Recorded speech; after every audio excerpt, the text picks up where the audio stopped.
Dhaka stock এক্সচেঞ্জে সূচকের মন্দা অবস্থার মধ্যে দিয়ে চলছে আজকের লেনদেন। প্রথম ১.৫ ঘন্টায় সূচক কমেছে ৩১ পয়েন্ট। এই সময় হাতবদল হয়েছে ১৪৫ কোটি টাকার শেয়ার। আজ সপ্তাহের প্রথম কর্মদিবসে ২৪৫টি কোম্পানির শেয়ারের দাম কমেছে, বেড়েছে ৬৪টির। আর অপরিবর্তিত রয়েছে ৭৩টি কোম্পানির শেয়ারের দাম।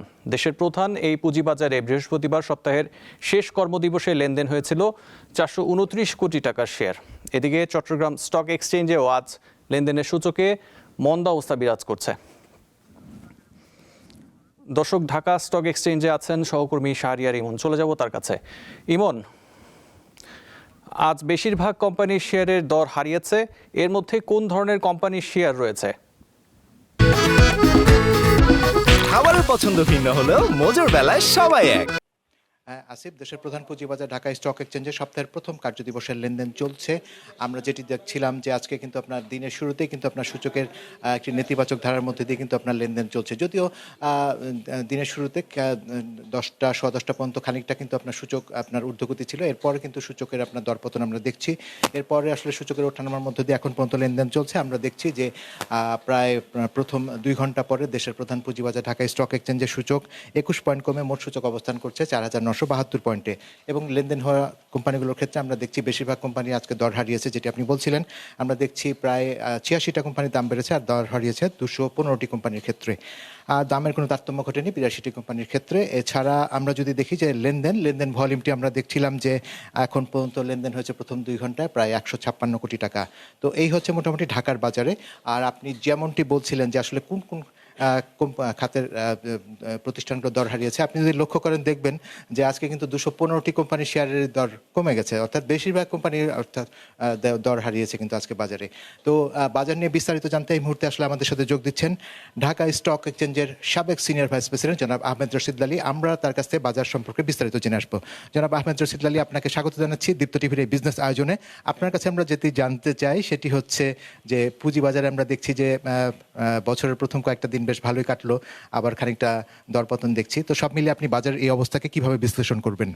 দেখেন, ১ নম্বর কথা হলো যে ২০২৫ সাল আমরা হেনতেন করে কাটিয়েছি। ২০২৬ সাল is a challenging year. Challenging year মানে আমাদের ইলেকশন আছে, বিশ্বব্যাপী রিসেশনের একটা বিষয় আছে। সো একটা চ্যালেঞ্জিং ইয়ার হলো ২০২৬। আমাদের পুঁজিবাজারে যারা আছেন তারা কি ২০২৬ সাল সম্বন্ধে কোনো চিন্তা ভাবনা করেছেন, কোনো প্ল্যানিং করেছেন? নো, এখনো করেন নাই। সো কাজেই দেখেন, পুঁজিবাজারে কন্টিনিউয়াসলি আপনার ডেভেলপমেন্টের উপরে থাকতে হয়। সো সেই ডেভেলপমেন্ট ২০২৫-২৪-এর পরের থেকে ২০২৪ পুরাটা গেল, কোনো ডেভেলপমেন্ট কাজ একটাও হয় নাই। সেখানে আমরা দেখেছি যে ২০২৬ সালে আমরা ২০২৫ সালে যে সকল ডেভেলপমেন্ট কাজের জন্য প্রপোজাল গেছে ফ্রম ডিএসসি, সেই কাজগুলো এখনো কিন্তু সেই প্রপোজালগুলো কিন্তু ধরা হয় নাই। সো সেখানে যদি এই ডেভেলপমেন্ট কাজের প্রপোজালগুলো যদি ধরা না হয়, প্রপোজাল না করা হয় যুক্তিসঙ্গতভাবে, সেগুলো বাজারে যদি ডেভেলপমেন্ট না করা হয়, তাহলে কিন্তু বাজারটা হ্যাভ হোয়াট সিগন্যাল বাজার পাচ্ছে, সেটা আমার জানার ইচ্ছা রেগুলেটরের কাছে।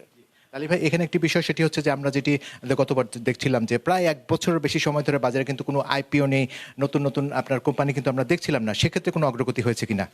দেখেন, বিষয়টা হচ্ছে যে আইপিও বিষয় টাস্কফোর্স ছিল, ওনাদের রিকমেন্ডেশন দিয়েছেন আইপিওর বিষয় এসইসির থেকে এখনো কোনো সে অর্থে করা হয় নাই, কার্যকর সিদ্ধান্ত কিংবা গ্যাজেট নোটিফিকেশন। এই জিনিসগুলো ইমিডিয়েটলি না করলে, নতুন আইপিও বাজারে না আসলে বিনিয়োগকারীরা যুক্ত হয় না। সো বিনিয়োগকারীদের যুক্ত রাখার জন্য নতুন আইপিও ইজ এ মাস্ট।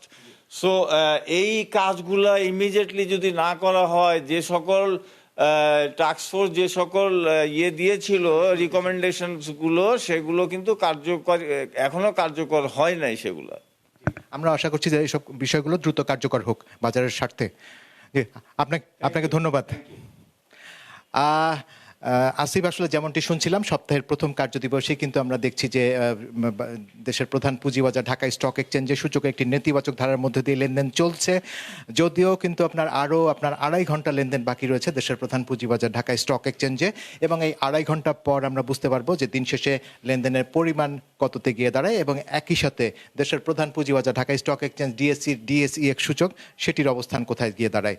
তো আসিফ, আমার হাতে এখন পর্যন্ত এতটুকুই দেশের প্রধান পুঁজিবাজার থেকে। ইমন, আপনাকে ধন্যবাদ।